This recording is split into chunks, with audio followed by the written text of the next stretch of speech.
We have set aside another 2.4 billion. Hawa wabunge wanajua pale Kisii University. Huyu Vice Chancellor atawaeleza tunajenga hostels ya watoto 1,500 already. Pale Kisii National University, National Polytechnic tunajenga hostels ya watoto 1,200. TVET tunajenga hostels. Vile KMTC tunajenga hostels. Tumeweka pesa ya kutosha ya serikali shilingi bilioni 3 ya kutengeneza hizo hostels. Kwa sababu tunataka watoto wetu wasome mahali ambapo makao yao inatoshana na yale masomo wanasoma. I can say this without fear of any contradiction.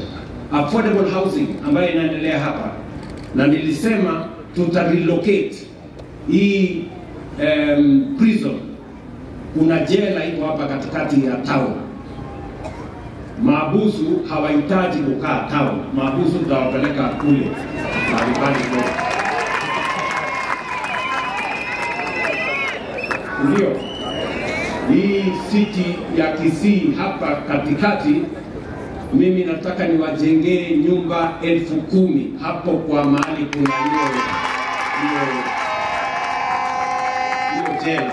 Au watu wa jela ni watu namna hiyo, lakini tutawapeleka mahali nyingine pale kwa